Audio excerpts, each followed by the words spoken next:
Welcome to Christina Speaks. I'm excited to have Meddy Paulus here, and she is one of the owners of Black Collar CrossFit here in Des Moines. So welcome, Meddy. Thanks for coming. Thank you. Thank you very much for inviting me on the show. I appreciate it.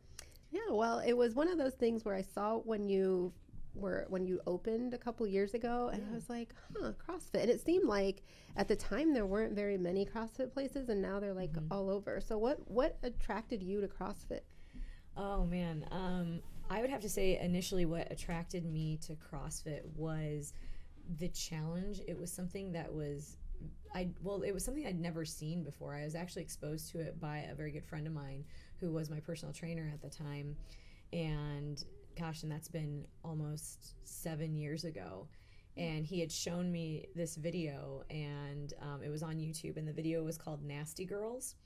And it had these women that were doing all these amazing movements in fitness. They were weightlifting, they were climbing ropes, they were, so many things. They were snatching, which is an Olympic weightlifting move, rowing, biking, but doing these movements of fitness that I'd never seen before, but they looked very empowered and they looked very strong.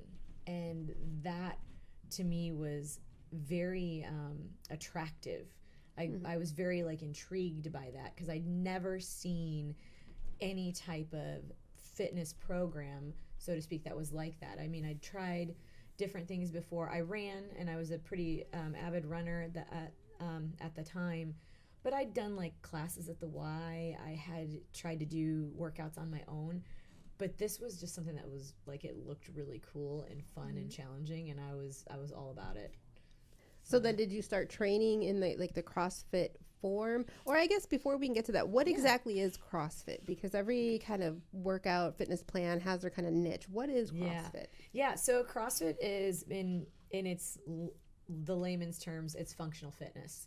And basically what that means is that we are programming and preparing the body for just daily living, day-to-day living, helping individuals live independently longer. And so we do everything from body weight movements to gymnastics movements. So for example, pull-ups, ring rows, more advanced movements, muscle ups, but those are advanced. And weightlifting. And so we do powerlifting as well as Olympic weightlifting, and plyometrics. So box jumps, cardio, rowing, running, biking. And it is just this wonderful combination of these movements that allow our bodies to move in various planes, but then also building strength. And what we've discovered, or what CrossFit in itself has discovered, is that people are living independently longer because they're not as sedentary. They're actually becoming more active. They're going out and doing more things. CrossFit has become this huge, I don't want to use the word epidemic or trend, but it's really incredible how it's just kind of changed the lifestyles of a lot of people. And people are losing weight. People are finding they're using CrossFit as a form of therapy for themselves, whether it's physical or mental rehabilitation. And the beauty of it is that anybody at any age can do it, because all of the movements can be modified. Everything can be modified to that particular person. So that's the really cool thing about it. So at your gym, when you decided to start it, was there something that you wanted to have that would be unique to your gym? Now that there are a few in Des Moines, what is different about Black Collar? I think for me, when I initially opened my gym, I was very much in the honeymoon phase, so to speak. I had worked at a gym as a coach for a couple of years, and I really fell in love with the process of seeing people accomplish things that they didn't think were possible. But not only that, I fell in love with, building these relationships with individuals. And I saw, I worked with a good number of women, but seeing women who were mothers, who had never been an athlete before, whether it was in high school, they were struggling with something, and they were very empowered by the abilities that they were able to do with their bodies. And that was just something that I really, really fell in love with in that process. And it was, it was something that I was just like, wow, this is incredible. It's not just fitness. This is like life changing. And when I decided to open up my own gym, I really just wanted to help people. That was the biggest thing. It was, and I know it sounds very basic and it sounds very cliche because people say that all the time. Like, I just want to help people. And that was where I was at, is I was like, I want to help people. Now, after being open for going on 5 years in May, I have found more of, not only do I want to help people, but I found a purpose. And my purpose is that I believe that fitness and health is accessible to everybody. And so with my gym, our goal is to make fitness accessible for everyone. Meaning that, you don't have to be an athlete or had to have played collegiate sports. Anyone can do this. And that is something that we really, really, really strive to focus on and to share with individuals. A majority of my community, a lot of them have never set foot in a gym before. We're the first. And I don't take that lightly. I'm actually, I feel very honored to be a part of that in their life, to be a part of that journey, and my coaches feel the same way. And that's really important. And so that's something that that really is what kind of keeps things going. And so I noticed on your website, or maybe it was your Facebook page, your hours, it's like 5 in the morning to like 6 p.m. Yeah. So what's your most popular time? When is it packed? It depends. It really does. It depends on the day, and it depends on the time. I mean, sometimes we'll have our early morning classes where we'll have, 10 people in at 5 or 6:15. And then other times, we'll have 10 or 12 people coming in at 4:30 or 5:30 p.m. Today, at noon, over the noon hour, was a great example. We had 10 people in at noon, and we really strive to keep our class sizes relatively small. I know that there are other gyms around the city that have bigger class sizes, but for us, we really like to try and keep that small, intimate setting, because it's just super important to give people the opportunity, and give my coaches the opportunity to build relationships, because that's really what is is fueling our gym, is having those relationships, those client coach relationships with individuals. So what is that sweet spot? Like 10, 8, 12? 10, I would say anywhere between, for us, it's anywhere between 10 to 14 is the sweet spot. Okay. But yeah, I mean, anytime we have anybody in the gym, it's sweet. Anytime we have anybody in the gym, it's sweet. So I bet. I mean, especially if you're there at 5 a.m. and you're like, okay, I got up really early. Yeah. I want someone here. My 5:15ers, they're dedicated. They are dedicated. They get up and they have to go to work early. Some of them travel, or they commute from Des Moines to wherever. And I even have some that, I think it's really cool, I have some that commute from wherever they live. So I have a couple people that live, in the suburbs or smaller towns, and they come into Des Moines to work out, and then they go to work. And that's, that's a pretty cool thing. Yeah. So. And where do people hear about you, or what brings them to your gym in particular? Do you know their stories? So many stories, so many great stories. A lot of people find us via social media. We're on Instagram, we're on Facebook, the main channels that way, and then Google. We do have our website and everything, and then a lot of it has been word of mouth. A lot of it has been somebody knows somebody, or a friend has known, has a friend that goes. And recently it's been, I've discovered recently with some of my members, or my newest members, is that they literally just they were talking to somebody and somebody brought us up.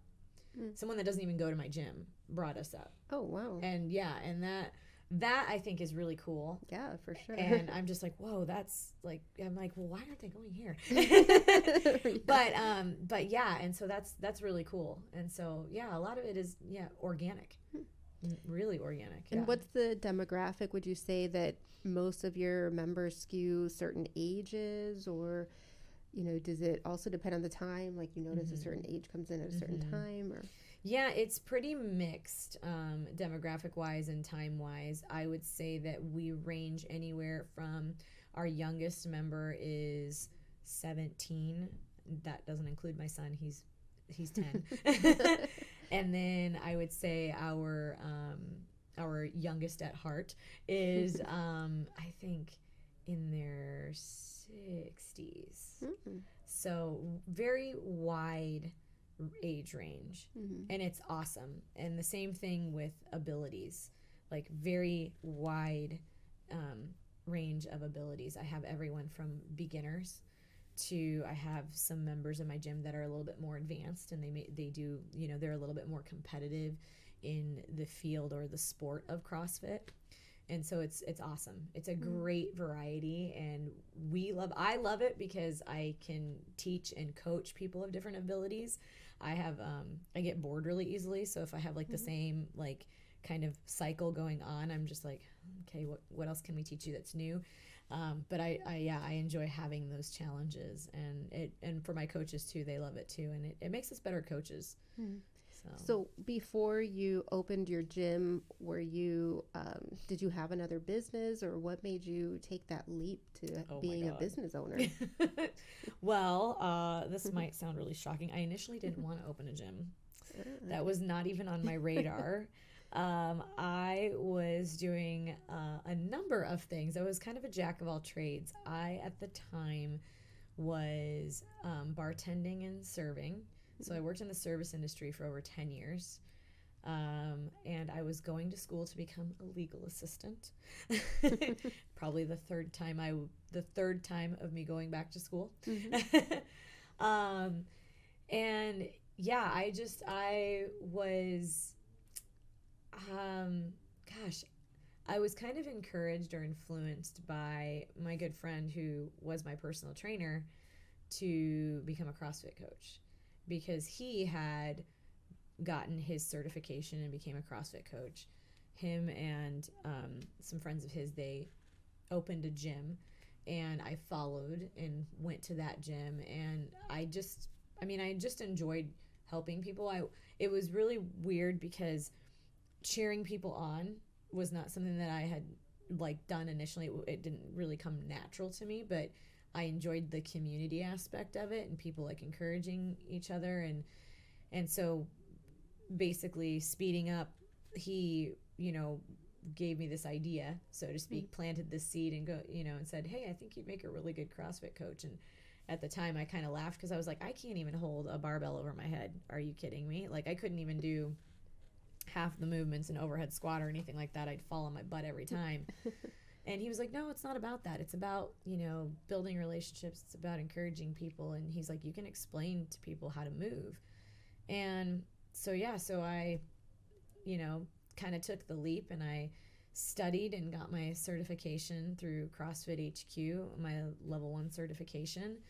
And started working at the gym that he was at and shadowed and kind of worked my way up. And then after a couple of years, the gym kind of dissolved, and it was just one of those things that I had, for the first time in, I think, my lifetime, I had felt something that I'd never felt before, which was a sense of purpose, even though I didn't quite know what that purpose was. But I was really devastated when I left my gym, and the relationships that I had built there with the clients and the people that I worked with. And so then another good friend of mine, several good friends, were like, and family members too, they were like, why don't you just open up your own gym? And at that time I did the whole like, yeah, right, open up. I'm like, there's 7 gyms around, like I'm not going to be able to compete with that. And a very good friend of mine who had a gym in the Czech Republic was like, you can do it. It's like, you can do it on very little money. And he's like, and you have something to offer. And so we did it. I talked to my husband, and with his support, we pretty much put our entire life savings into this gym. Wow. And and we took a very big leap of faith. And so, it's been quite a ride. So you and your husband then own the business? Do you run the business together? Or? Yeah, so I own it. My husband is an investor in it. Mm-hmm. And then recently I just entered into a partnership. We did some rebranding. I was originally started out as CrossFit Nikita, and then we did rebranding. I actually entered into a partnership with two good friends of mine, and they invested as well. And we in turn did this rebranding and did some major overhauls and upgrades. And what became of CrossFit Nikita, that chapter closed, and a new chapter is now being written as Black Collar CrossFit. So, can you tell me a little bit about the name Akiso and then Black Collar? Yeah, absolutely. So, Akiso, when I was making this decision, Akiso is the Greek goddess of the process of healing. Oh. And at that time in my life, I was at a point in my life where I was doing a lot of healing, a lot of learning about myself. And I realized that with the people that I was working with, it was the same thing for them. They were going through their, life struggles, and CrossFit for them, or fitness in general for them, was this healing process. And so that's how I came up with the name. And I was researching names, and then that kind of really stuck out to me. And I'm a really big fan of Greek mythology. People ask me all the time, are you Greek? And I'm like, no, I just really like Greek mythology. And so then CrossFit Nikita was born. And about, 4.5 years into it, we went through a lot of changes. We went through a lot of evolutions and a lot of growing, and some major growing pains. I went through a period where I lost a good number of members at once, and that was devastating for me at the time. But it also was a great learning experience. And in addition, I had some people that just really wanted to see me fail. And for me, I allowed a lot of that negativity to kind of sink in and kind of consume me for a period of time. And then I realized that I had no other option but to continue and to succeed, because I had my husband and my son, but they've sacrificed so much of themselves, my husband, with finances and stuff like that. And I wanted to prove that this would work. And there was no plan B. Let's just put it that way. This is it. Yep, this is everything. Mm-hmm. And so, and I didn't want to give up. I thought about it, multiple times, and I just did. I wasn't ready. Mm-hmm. I'm not ready. And so had a great conversation with two very good friends of mine who I'd met in the CrossFit community and had watched their success. And we then kind of just collaborated, and here we are. And so it's been this year, 2019, has been a really wild ride for sure. And what does black collar mean? I've heard of white collar, blue collar, but black collar, I had to look at that twice. Wait, am I reading that correctly? Yeah.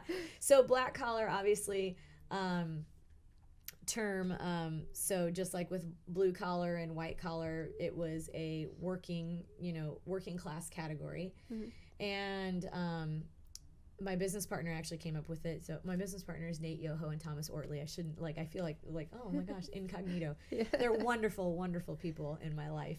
And we were all trying to figure out names, and he was like, I came across, black collar, and he's a huge history buff.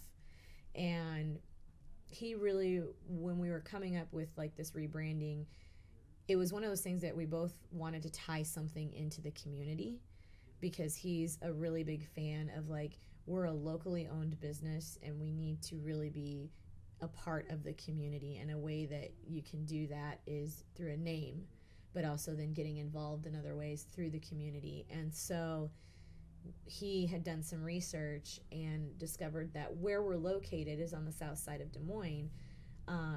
Those were coal mines on that side of the city when it was being developed. Oh. And so because it's next to the riverbed. Got it. And so the term black collar is actually the term that represents field workers, factory workers, I get coal miners, the immigrants that came to Iowa to help build this city. Oh, that's so cool. Yeah, and so it was one of those things that we were like, that's pretty sweet. Like, that's, you know, and especially right now in the climate that we're in and with what's going on, it seemed to be very fitting. And yeah, so Black Collar came to be, and then our logo is a woman, and I named her Lola. She's Lola. Is that your alter ego? Are we learning that about you tonight? So that apparently, yeah, that's a whole nother story. I mean, I think she might be, but it was interesting because when we were deciding on logos, we went through so many sketches and so many artists, and finally settled on this one. And he was, Nate was very much like, I think because this is a female-owned gym, there needs to be a female that's representing this gym. And it was funny because he was like, I don't care if guys like it or not. He's like, this is what it is. And, you know, and it's funny because, you know, I'm sitting there and I was like, at first I'll admit I was not in love with her at first. She went through a lot of evolutions before I like fell in love with her. As we all do with ourselves, right? Yeah, exactly. I was like, she just no. And so there's we made some changes and adjustments and everything. And then I was like, yeah, okay, and now she's like this really badass looking chick. It is a very cool logo. Yeah, because she didn't look that way before. And the first few sketches, I was like, no. And I was like, she looks like a 1940s housewife. And he was like, what's wrong with that? And I'm like, They're like, where do we start? Yeah, I was like, women come here to feel empowered, not to be reminded of their responsibilities out there. And so, yeah, so she went through some changes, and now she's great. She's perfect. And a lot of people, it's funny because people are like, oh, is that you? And I'm going, no, I don't think so. And I've kind of been hinted that it is me, but I don't ever like claim full responsibility of that because I'm like, that seems really, really just like self-centered. So I'm like, it's whoever you want it to be. It's you. It's you. There you go. It's you. It's everyone. Yes, exactly. She's this amazing alter ego. So yeah. Well, very cool. Do a lot of people ask you about the name? They do. Yeah, all the time. And it's great because I love sharing it. Yeah, that's a great story. Yeah, and people are like, oh man, that's like really cool. I'm like, yeah, it's an awesome reminder, and it's a beautiful way to pay homage to those individuals that actually created this city from the ground up. Yeah. Like, I think we forget that a lot about our history, and so is a really cool way to do that. Yeah, I think that's really cool. I love that people do ask, and it's a unique enough name where it sounds familiar, like, I should know this, but then you're like, wait, but this is black collar. Like, it's not a term you hear very often, so I think it's really clever. Yeah, and now, like, the term itself is updated. And so now it's more, it represents the individuals who are like entrepreneurs, people who no longer they're factory workers, but now they're lab techs, or they're in the technology field and in that industry. And so that's now what Black Collar represents. It represents the artists. And yeah, and so it's really cool to like that evolution of the term of Black Collar. Well, and then where you are, that part of the South Side is kind of having an artistic awakening. I mean, there's things going up all the time in that area. So it's very fitting. So it's very neat. Yeah. And it's really cool. And not only that, but like the city of Des Moines is becoming a very technological, like we are becoming known as like Silicon Prairie.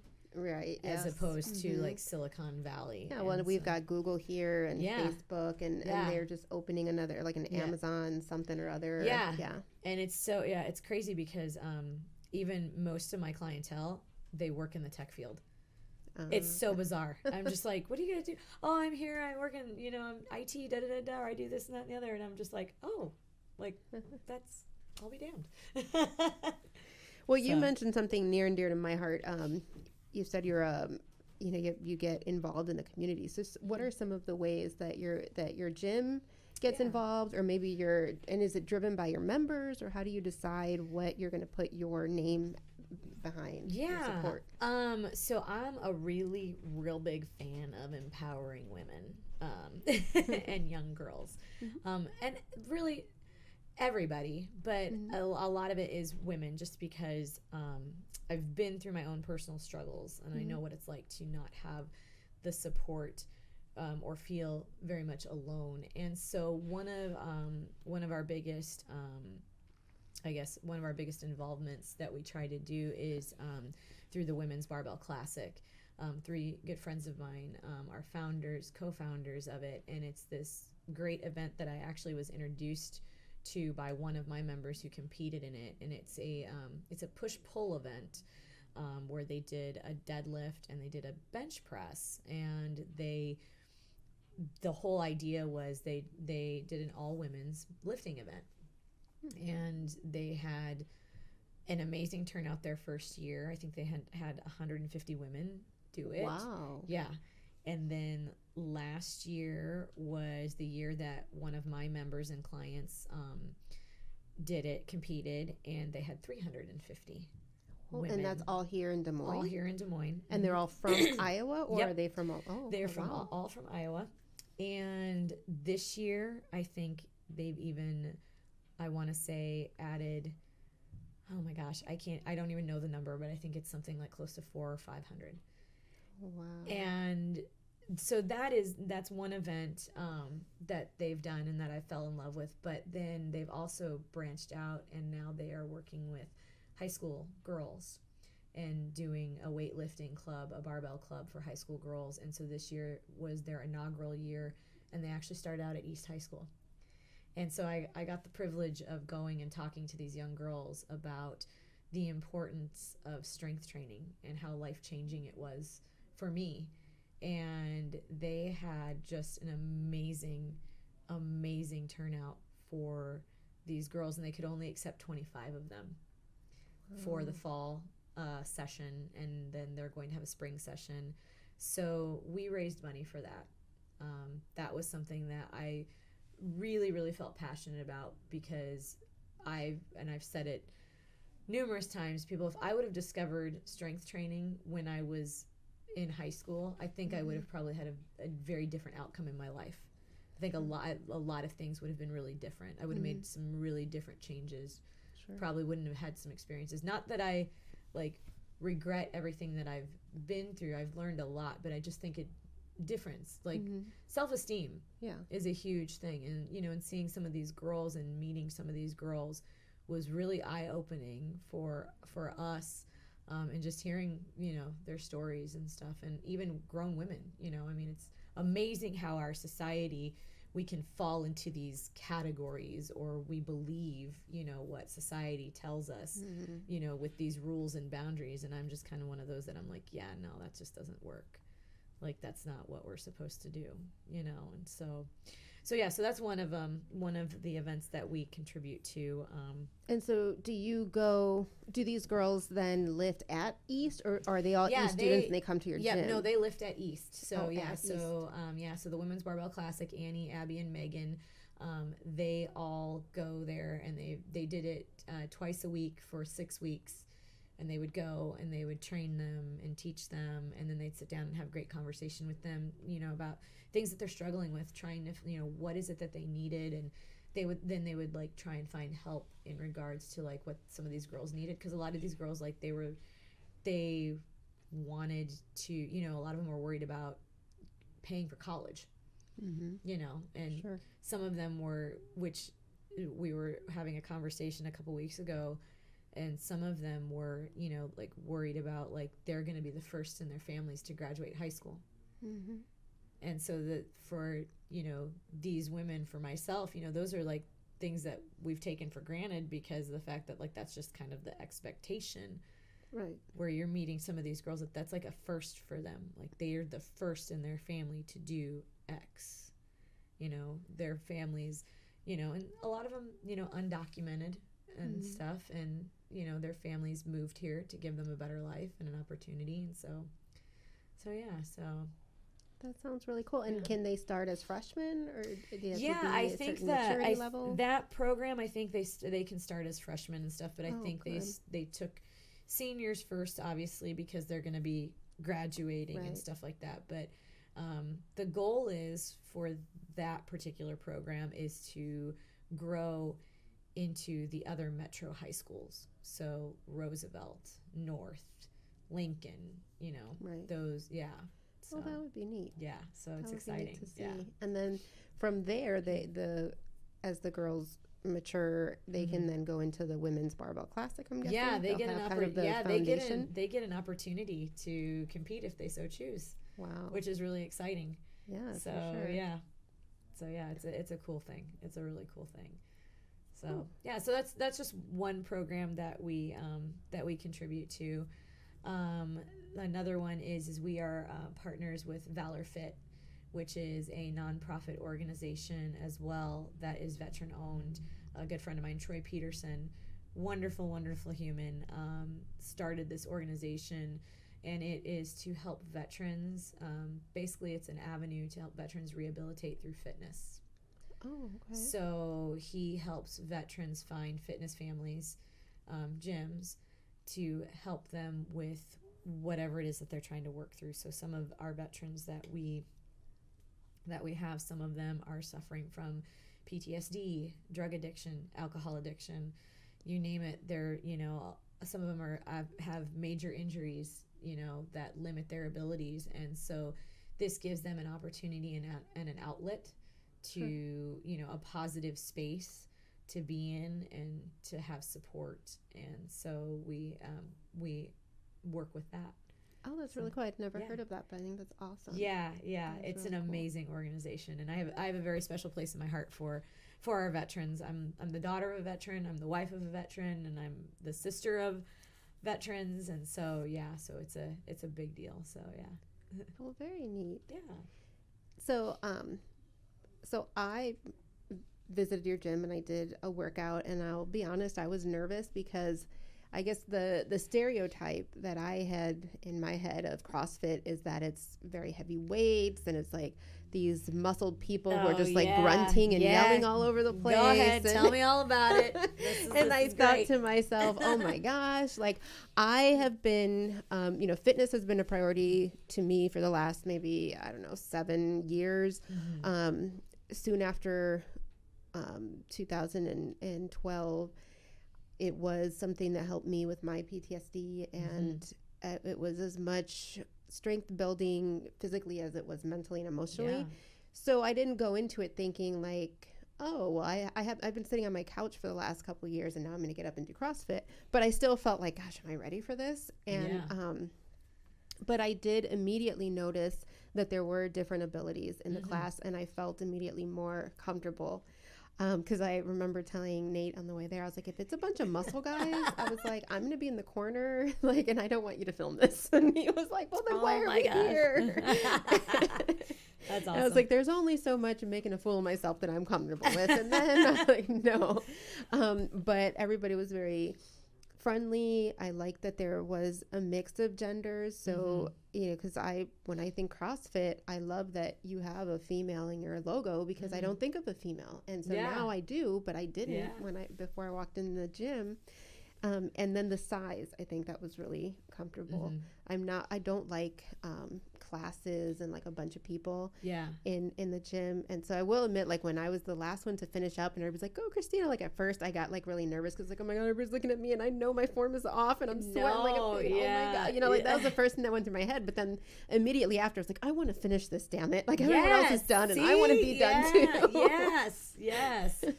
But it was you've created a wonderfully welcoming atmosphere, and as Nate says, everywhere I go, I see people I know, and so I did. I loved that I walk in and Nikita was there. I was like, oh, I didn't know that she went to the gym. Oh my gosh, yeah, she's amazing. She's amazing. So I just wanted to congratulate you because that is a really, I think as a woman, that is a big deal to create a welcoming environment for all.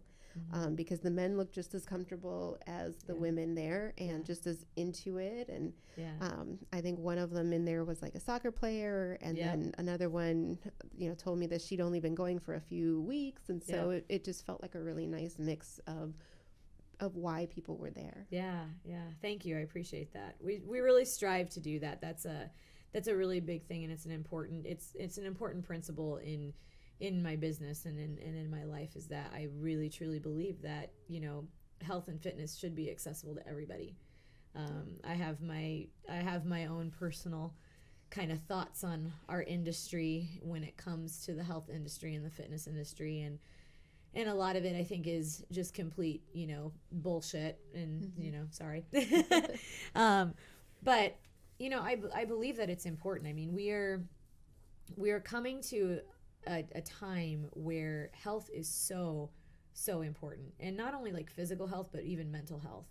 Right. And everyone has shit going on in their lives. I mean, it's no one who's walking the planet right now has like the best, if they do, they're lying. Right. I mean, come on, let's be real. Right. And this is the space that we have really strived to create is a space where people can come in and feel welcomed. Also, people can come in and feel safe, regardless of background, gender, race, whatever. Like, come in and get a workout in. Come in and just forget about the shit that's going on in your day-to-day, the stresses that you're dealing with at home or at work. Like, this is your hour. And we really, really, do our best to, what's the word I'm looking for? Advocate for that. We as humans give a lot of the time. We give a lot to others, and we give a lot to, we give our energy away a lot of times. And I think it's really, really important for us to replenish our energy and refill our cups, so to speak. And a way to do that is through fitness. And so, we really try and make that, like, tell our members that this is your hour, like, this is for you, and everyone's goals in there are different, but we're all in here for the same reason. We're all in here because we want to be better versions of ourselves in some way, shape, or form, whether that is becoming more athletic, whether that is losing weight, whether that is just overall feeling good about yourselves or moving better. Or, I have members that are like, I just want to be able to, like, wipe my own butt. Like, I have a member that says that. She's like, I just want to be able to, when I'm 70, wipe my own butt. Mm-hmm. And I'm like, yeah, because 70 is really young. Like, 70 is young. There is no reason for you to be in a nursing home at 70. Right. That saddens me to know that there are people out there that are living in nursing homes at the age of 56.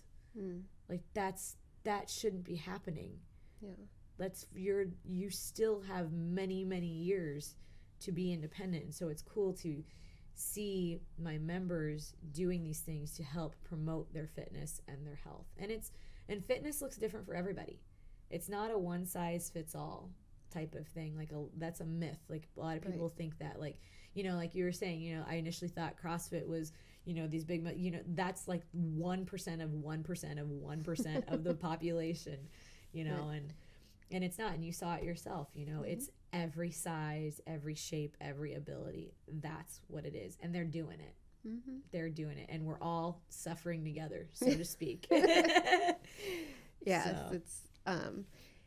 So you mentioned that you were a trainer, and then you've got some coaches. Mm-hmm. What does it take to be a coach? Yeah, so basic qualifications for CrossFit is you have to obtain your level 1 certification. They have different tiers. Level 1 is the beginning, and then I personally require obviously your level 1 or greater personal training certification, or any background, whether it's your education in kinesiology, formal education or certifications. CPR training, AED training, that's hugely important for us. And then any other specialties. So I have a coach that they have a nutrition background and stuff. And nutrition is a really big part of our health. Right. We don't talk enough about it in the concept of like that the 2 and 2 really go together. Sure. And so that's where we have to do a better job, I think, overall, for everybody, is to just discuss like food, the nutrition, but also like our relationships with food. I don't think that is discussed enough, because there are people that really, really struggle with the relationship of food in a lot of ways. Right. And then, so having that experience, having that education, but then also some real life experience, having experience in coaching, and being able to be personable, being able to be someone that people can talk to, being approachable is a really, really important thing for us as well. And with our coaches is we want them to have that education, whether it is formal or informal, through experience, through the certifications, but then also being able to be personable, being able to, that if someone walks in the door, being able to have the ability to put that person at ease, because it is very, very intimidating to walk through the door of a gym, any gym, whether it's Gold's Gym or Anytime Fitness or a CrossFit gym. Right. I mean, hell, even a yoga studio can be, intimidating, because if you're not familiar with it and you've never done it before, you're kind of in your own outside of your element, so to speak.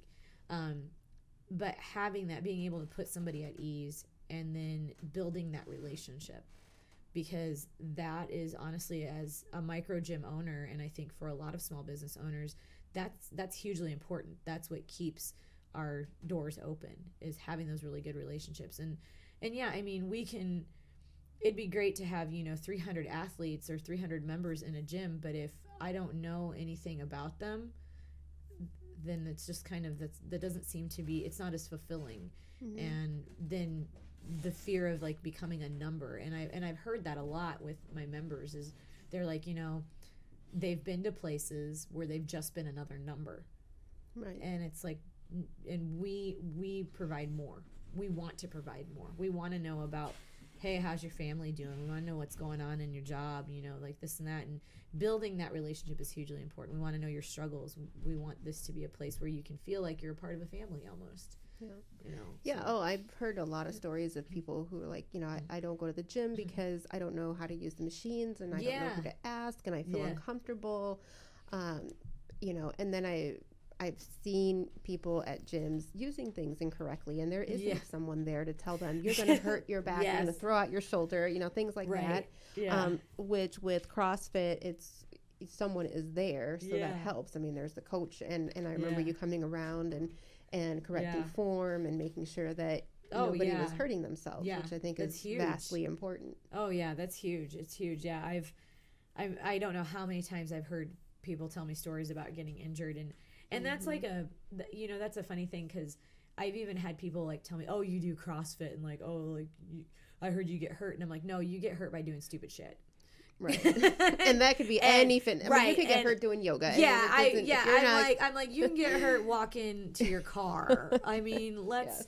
Yeah. And so I always laugh when people like, oh, you do CrossFit, you guys are crazy, and it's like, no, like, because they have that misconception, and it's that generalized, and unfortunately, social media has done that. The glamour, the glitz, and all the big things, and then they show the really stupid stuff that I'm just like, oh, I cringe. I cringe when I see those videos, and I'm just going, oh, okay, that's not my gym. Yeah, and I'm like, no, that's not my gym. Like, no, we don't, and I've even had people tell me, oh, well, I got hurt doing CrossFit, and I'm like, well, did you get hurt doing CrossFit, or did you get hurt because you just didn't know what you were doing? And and I mean, I've dealt with so many scenarios and arguments with individuals. It's like, well, why would I pay? Because CrossFit you're paying a premium. And, I've had people ask me about that. They're like, well, why are you, why do you charge so much? And it's like, well, because you are getting guided classes. You have a coach there. You're getting a guided program. You have someone that's going to demonstrate movements, teach you how to move correctly, and then ensure your safety, on top of, yes, you get the community aspect of it, and you have those, you get to build that accountability, but that stuff is very important. If you don't care about that stuff, then that's fine. Then you can work out wherever you want to work out. But if you're looking for, that personalized attention is what that's what we provide. Yeah, that's what we provide, and that's what you're paying for. So it's more than just coming into the gym and working out. And my members make fun of me because if I don't see my members after a certain period of time, like after a few days, I will text them or email them and be like, hey, like, what's going on? How you doing? Like, checking in. And then lo and behold, they come in. And they're like, oh, I got your email. And I'm like, oh, good. Just wanted to see if you're okay, and so, yeah. And that's important. That's really important because, I don't ever want a member to feel like they don't matter because they do. So, yeah.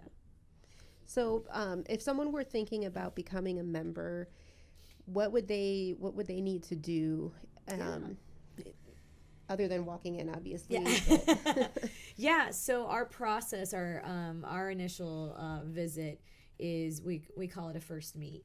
And so basically you would come into the gym and you'd meet with a coach, and we would do just like a kind of, not really a job interview, but kind of like a little interview, getting to know you. Kind of, we'd have you fill out a health consultation form.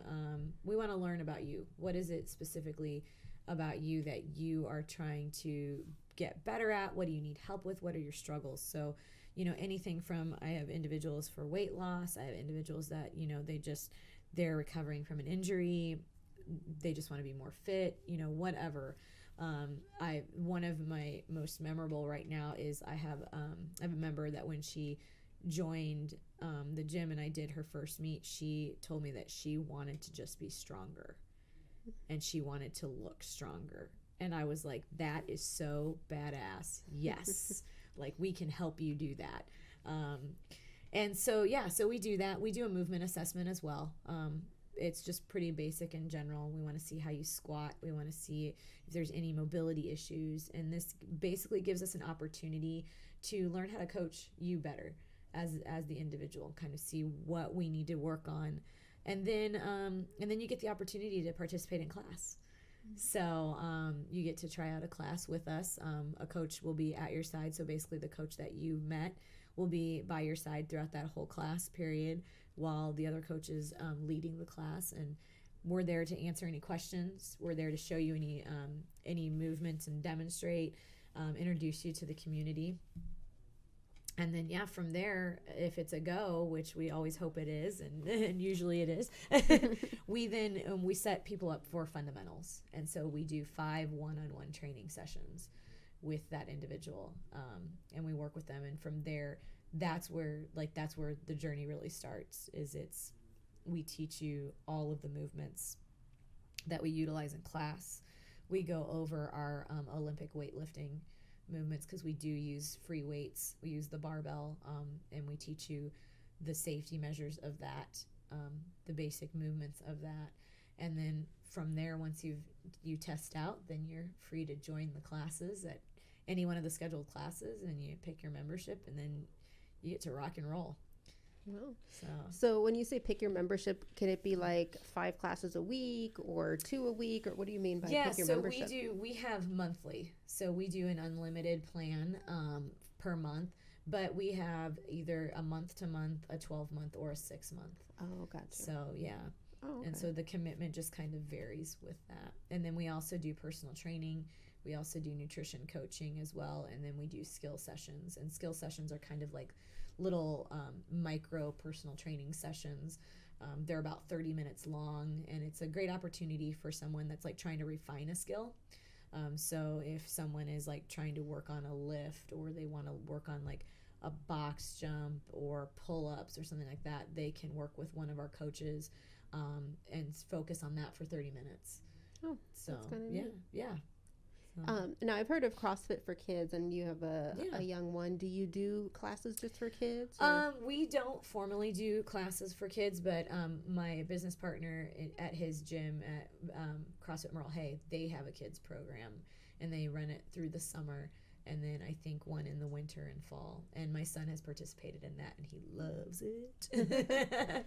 So it's a great, and it's a great program, and the coaches there are wonderful. Good. So, and it keeps the kids busy. Kids need to work out. Yeah. So do you think that you would offer that, or maybe do like a girls CrossFit or something? Yeah. I mean, we're always looking for growth and new opportunities. So it's fun. Right now we're kind of playing around with some ideas with things. I'm really excited because coming up in 2020, which is only a month away, we're looking to start a barbell club. And I have a coach that is going to be coming in. He's a national champion Olympic weightlifter that would be coming in and leading that. And I'm very excited. And we're going to be hosting a seminar with him in January to kind of get the fire started and everything. So I'm really pumped about that. So now with the new year starting and everybody with the resolutions, do you expect there to be like a bump in membership? And then how does that usually play out? Like at what point does that bump just kind of go down and everybody's like, okay, yeah, I'm not doing that anymore? Yeah, there's, excuse me. So it's interesting because in years past, we do tend to get a little bit of a rise, and then and then people fall off. And this year, or this upcoming year, I want to take a different approach, and I'm not really I'm like, yeah, if you want to come in for your New Year's resolution, we definitely welcome that. I am really interested in getting the people that have started the New Year's resolution who've fallen off, because those are the individuals that really they find out that they really need the help, and so those are the individuals that I want to try and the second chance resolution. Yes. Folks. Where they're because it happens every year. You start off really hot and heavy in January because you're super excited, and it's all the holiday, oh my gosh, and now I got spring's coming up and spring break, and I got to fit into that swimming suit, and all these things, fresh start, clean slate, right? And then right in about mid-February is where kind of the wheels kind of start falling off the bus, because life gets in the way. Right. And it happens. We're all guilty of it. At that point, winter feels excruciatingly long. It's harder to get out of bed. It's harder to get out of bed. Yeah. It's colder. And if you haven't seen or felt results at that point, it's really easy to get discouraged. Exactly. Oh, this isn't working for me. This isn't working for me. And we come up with every excuse in the book. Right. And those are the individuals that I'm no, there's still hope for you. You just need a little help. You just need a little guidance. And so that's where then we come in. And we're like, hey, let's get this going again. The marketing part of my brain is going, oh my gosh, there's so many cool things so much cool messaging for that, and bringing people in, mid-February. But oh man, I would love to hear those ideas. I mean, we can do that off camera.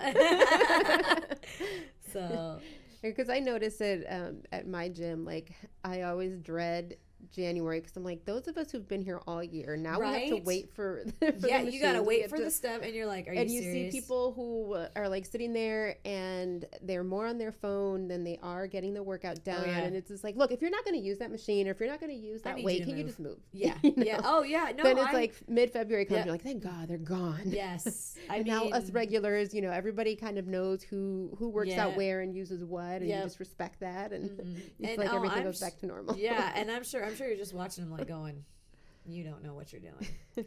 And oh, you're gonna need help later. And I cringe sometimes when I watch people. I've gone to gyms when I've traveled, and I'm just sitting there and I'm going, oh my God, and I have the urge to want to go over and correct them, and my husband's no, that's not your place. You're gonna be that a-hole that's walking over, and I'm that person's gonna and that's their problem. And oh man. Yes, I made the mistake once of suggesting to someone that they were not doing the move correctly, and I will never do that again. Yeah. Because they did not, let's just say they did not appreciate it. They did not. Yeah. I was coming from a place of please don't hurt yourself. Yes. Yes. But they saw it as, a place of criticism, and I'm and I've thought about it backwards and forwards, maybe it was this approach, maybe if I and I just decided, you know what, people are just gonna have to hurt themselves, because I'm not gonna be the one to go up to them and say, they don't. That's not how you do it. No, people don't change unless they want the help, and if they want to change, I've learned that. I've learned that very much. It's like you come across you've come across the individuals that really want the help, and you know who they are, and you come across those individuals that think they want the help, and then you find out, they find out that they really don't want the help because they're very much set in their ways, and so and you can't force it. I mean, that's definitely one of those things that I tell people, and I tell my members, I'm like, I'll never force you to do anything, but I will encourage you, and I also won't take responsibility for you not receiving results, because it's your effort that brings on those results. And when you put that back on them and like having them accept responsibility, it changes things. It definitely changes the mindset, and people they either are like, oh, okay, like I need to really get myself put back together, or they go on their way and stuff, because they're not. The truth is hard. Yeah. So I mean, even I don't work out in a gym where there's community or any of that, but even with myself, like I'm like, if I made it over here and I don't take advantage, then I feel like I wasted time, and I get upset with myself. Like, but that was an hour that you're never going to get back, and you didn't give it your all. What was the point? Why did you bother coming? Right. You know, that, I mean, for me, we need more people like you. Yeah, for me personally, like if I come home from the gym and I'm in a bad mood, it's because I didn't give it my all. I wasted my time, and I'm angry at myself for doing that. And it's like, ugh, I could have I could have stayed home. You know, there was 50 million things I could have done instead of going there and just not getting down to work like I should have. Yeah. So. But you did go do something. You do have to give yourself some credit. That's what sometimes I'll tell myself. Well, at least I moved around. But usually it's like, sometimes you just have those days. Yeah. True. I mean, I have members that have that. Like sometimes they come in and it's like they just have a day. And I'm like, hey, you can totally have a day. Like, that's fine. Give yourself some grace. There's stuff going on. Have a day. But like I do with my members, I'm like, I go, you can have your day, but I want you to be able to give me as much effort as you can. And if you can only give 50% today, that's okay, but I want to make sure that you get what you want out of it. And then they're like, okay. So as a coach, how do you stay motivated when you're having a day, but you've got to like encourage a bunch of people to give it their all? Oh man, that's a really good question. I wish I had the answer. I don't know. I do have an answer. It's funny because when I'm having a day, when I'm having like just lack of energy, or I've just kind of been put through the ringer, my members surprise the living hell out of me. Something really amazing happens, and and I get reminded again why I'm doing this. I kind of get that little spark back, and it's really, really cool. And I'm very grateful for that, because I do. I'm human. I mean, I have very rough days. I have days where, just things aren't going my way, and I'll be coaching and something will just happen with a member. A member will they'll get their pull-up for the first time, or they'll get a double under, which is like a jump rope move, or they'll box jump for the first time and just be like over the moon that they actually jumped on top of a box. And like the smile and the excitement, like they look like little kids, like, for the first time. And that's things like that I'm like, this is okay. Like, thank you very much for that reminder. This is why I do those things. Kind of aligns things back how they should does. be. It really does. And it gives me perspective. And, and I mean, gosh, so many of my members, they're just so gracious, and the amount of gratitude that just we receive and that we give to them is just incredible. So it's really cool. Yeah. Well, I'm glad that we had this chat, because it's really been nice to kind of learn from the other perspective. And your passion for what you're doing and your love of it is really evident. Like I can see it. It's very genuine. So your members are very lucky to be part of that community. Outside of your gym, what are some of your favorite things about Des Moines? Can you list like 5 things that you love about? Oh, 5 things that I love about Des Moines. Let's see here. Okay. So I love the fact that my son and I can go to the city pools and go swimming. That's one thing. Like, that's kind of our time in the summertime to do that. I also really love the Des Moines Art Center. It's kind of this really cool hidden gem that I think a lot of people don't realize. I used to work there.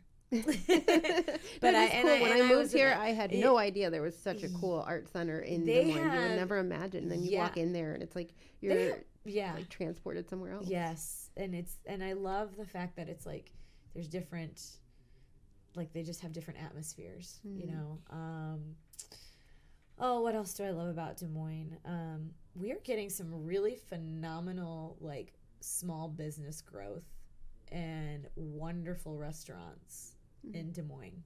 I'm digging that. I'm digging that scene. I worked in the service industry for over 10 years, and I'm really digging the scene of just this growth of like wonderful little tiny restaurants and microbreweries.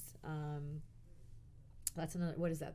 Is that like 3? That's 3. That's 3. Okay. What else do? 2 more things about Des Moines.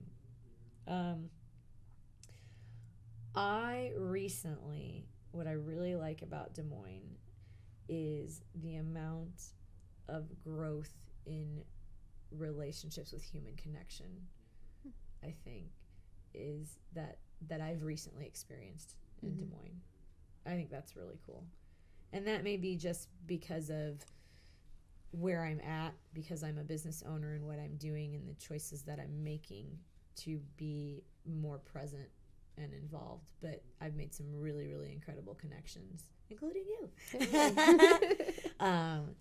That's really cool. And the 4th thing, I like that the traffic isn't that bad. Or 5th thing, the traffic's not bad. Yeah. Like the traffic really isn't that bad, guys. Are you one of those people that gets road rage when you go to other cities because you're like so used to the Des Moines lack of traffic? Not really. I laugh.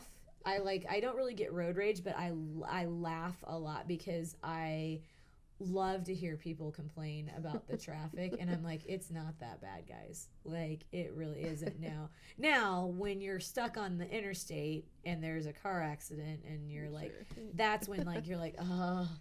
But yeah, I mean, I do. I went to San Diego earlier in October, and there was somebody that was complaining about the traffic, and I was like, really? This doesn't seem bad at all.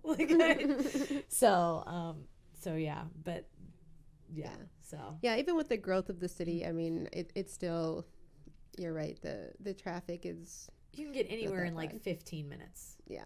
I mean, 20.